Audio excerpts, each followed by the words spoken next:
Sebelum ke cerita, Mimin ucapkan terima kasih kepada semua subscriber setia Mimin dan juga buat Muhammad Rasidi yang sudah traktir Mimin di Saweria dan juga Ishan Asari YG udah jadi member pertama Mimin. Makasih banget supportnya teman-teman. Gak usah berlama-lama lagi, langsung saja ke ceritanya. Di sini diperlihatkan sebuah bandara internasional Korea. Hari ini adalah hari di mana Jin akan pergi ke Afghanistan. Dia pun nampak memasuki pesawat dan juga disapa oleh pramugara. Ini adalah pesawat Guil Titan. Dia disambut oleh beberapa orang, dan ada juga Melody. Jin bertanya, kenapa kau di sini? Namun Melody menunjukkan wajah ketakutan. Dia berkata, lama tidak bertemu tuanku. Jin ini orangnya nggak pilih-pilih ya guys. Mau sama cewek pun tetap kasar. Nampaknya para Dead Knight berkata kepada Jin, bau menjijikan menyebar di ruangan ini. Tolong usir saja Melody itu. Jin berkata, Dead Knight benar-benar bikin ribut. Kemudian dia berkata kepada Melody, kenapa wanita itu harus ngotot sih? Apa Saint wanita pikir dia bisa membantuku sebagai pendamping Necromancer? Melody pun berkata, aku sungguh minta maaf.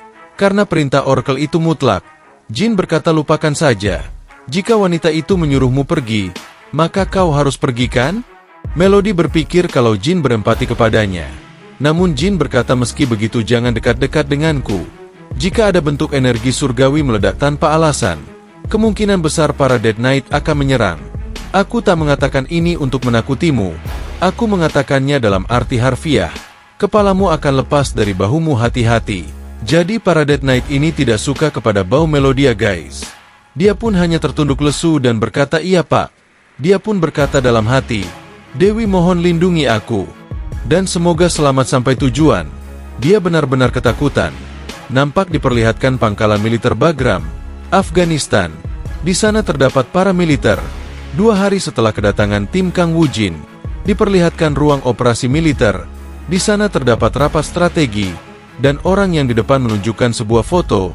Orang di foto itu bernama Narser Salkai, dan orang yang di depan berkata, meninjau kesaksian Jin dan berkas terkait lainnya. Dia memang seorang pebisnis di masa lalu, baik pemberontak maupun pemerintah menjual senjata militer. Kami berhati-hati akan hal itu. Selain itu ada transaksi ilegal lainnya yang terjadi. Kami yakin mereka melakukan negosiasi besar di daerah tersebut dengan semacam komisi. Kemudian Jin berkata, jadi, jika kita menyelidiki aktivitas orang ini, kita bisa menemukan dalang yang mengirim perintah pembunuhan? Kemana kita harus pergi untuk mendekatinya? Nampak seseorang yang berkata, santai. Kita bisa celaka jika tersangka kabur dengan barang bukti utama atau menghancurkannya selama prosesnya. Pertama kami akan beritahu detailnya. Setelah berdiskusi dengan penasehat tim, dia adalah Komandan Amerika di Afghanistan David Morgan. Kemudian Jin berkata, bagaimana jika ku bilang aku punya rencana untuk mengawasi mereka tanpa ketahuan? Jika kau bisa memancing tersangka setidaknya ke lahan terbuka, aku akan menyelidiki semuanya termasuk pergerakannya, polanya, transaksinya, dan kacungnya. Aku bahkan akan mencari tahu transaksi terakhirnya dan menyelidiki semuanya. Bagaimana? David Morgan pun terkejut dan bertanya-tanya. Dia berpikir kalau Jin punya kemampuan untuk mendapatkan informasi rahasia mengenai tersangka. David berkata kedengarannya bagus. Kalau begitu, mari kita mulai dengan mendiskusikan misinya. Dan 2 hari kemudian, di Pakistan Peshawar, nampak Jin yang sedang menaiki sebuah mobil dengan seorang wanita.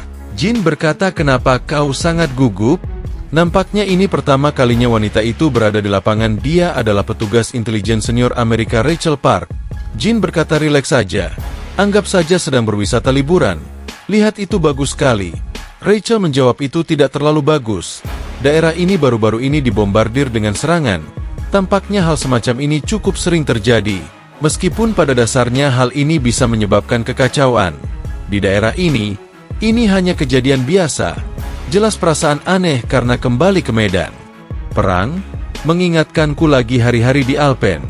Apa karena dia sangat mempercayai kekuatannya? Untuk berpikir dia bahkan punya waktu untuk memikirkan hal lain. Dan nampak mereka telah sampai di tujuan. Untuk berjaga-jaga, tolong tahan dirimu dari membuat gerakan yang menarik perhatian. Nampak diperlihatkan sebuah restoran. Jin dan Rachel sedang makan di sana.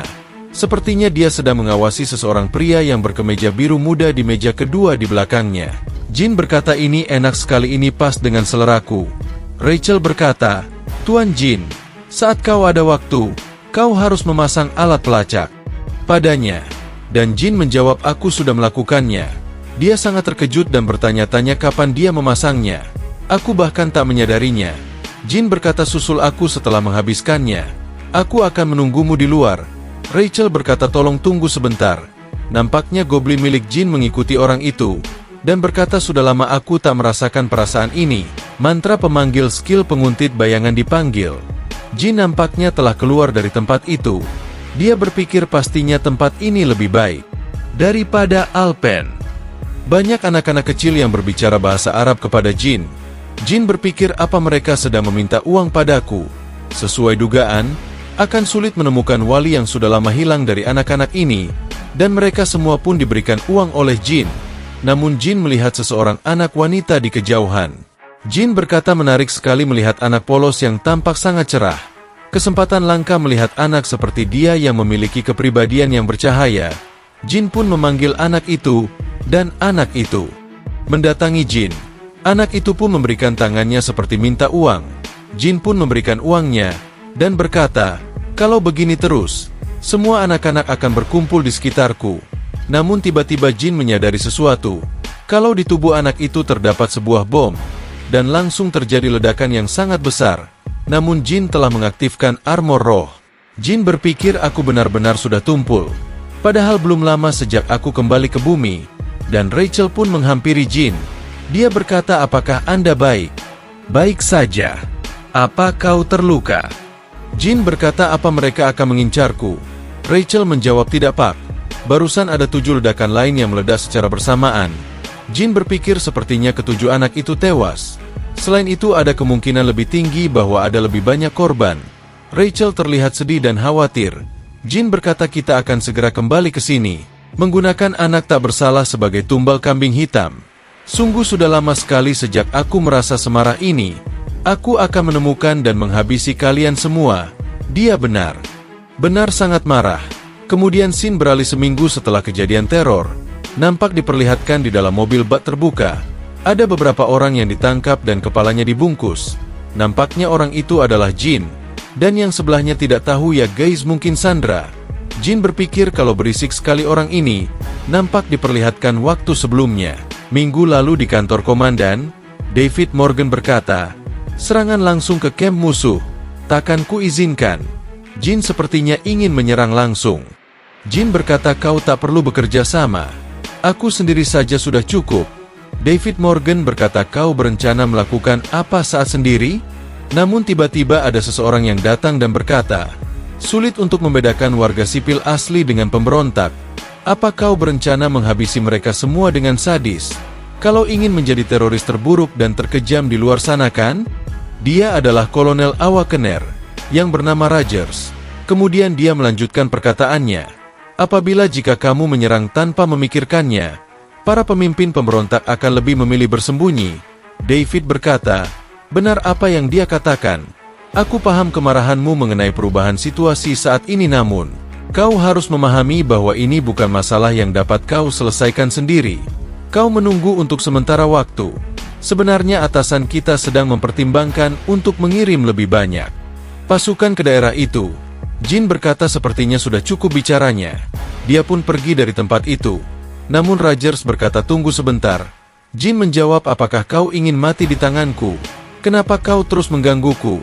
Dia menjawab, "Aku tak pernah bilang tak ada cara untuk membantumu.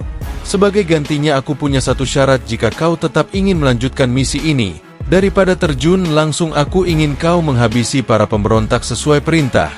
Jin pun tersenyum dan berkata, "Akhirnya kita bisa bicara soal itu." Dan Rogers memberikan sebuah foto.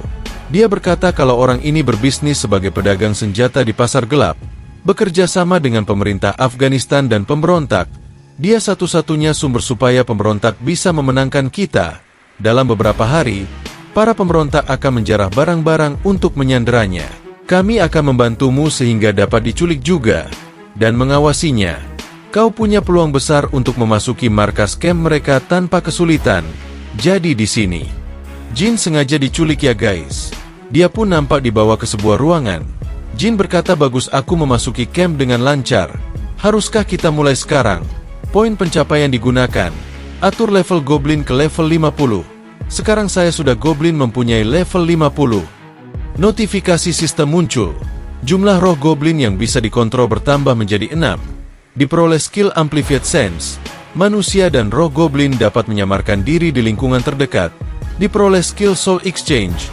User dapat menukar jiwanya dengan salah satu dari 6 roh Goblin. Diperoleh skill Ghost Goblin Movement. User yang menukar jiwanya dengan roh Goblin sekarang bebas berpindah tanpa batas. Diperoleh skill Corpse Amplification. Kekuatan meningkat 50%.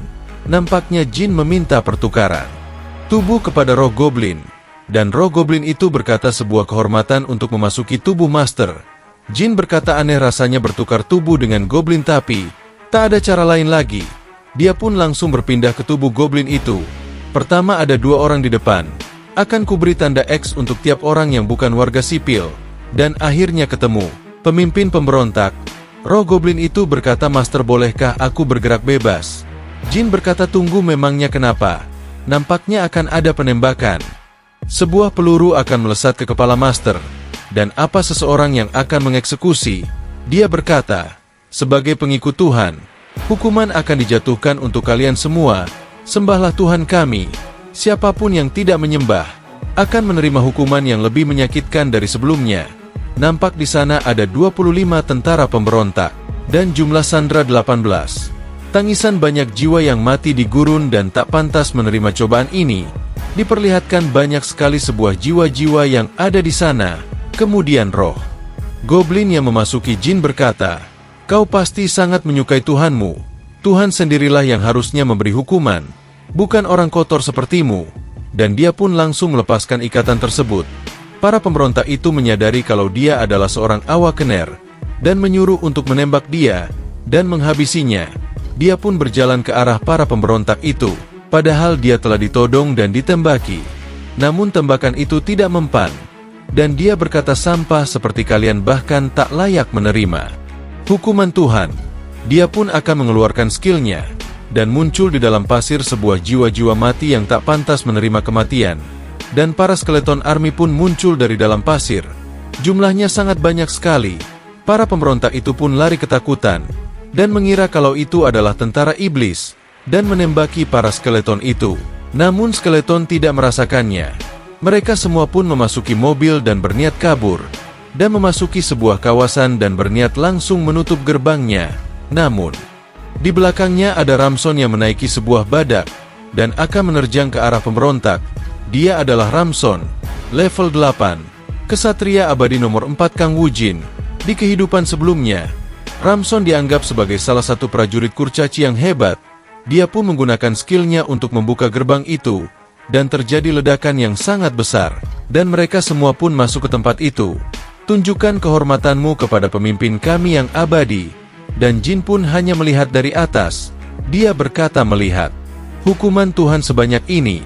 Tampaknya dia sulit memberi ampun. Ini baru permulaan. Akan kujadikan kalian semua pasukan skeleton. Dan chapter kali ini pun berakhir ya guys. Sekian dulu untuk chapter kali ini ya guys. Nantikan cerita selanjutnya hanya di Dowel Anime. Terima kasih buat teman-teman yang udah support Mimin dengan like, komen, dan subscribe. Mudah-mudahan diberikan kelancaran dalam semua urusannya. Dan buat kalian jangan lupa komen ya guys. Biar Mimin tambah semangat lagi ngontennya. Dan juga kalau mau request alur cerita tertentu komen aja di kolom komentarnya guys. Terima kasih.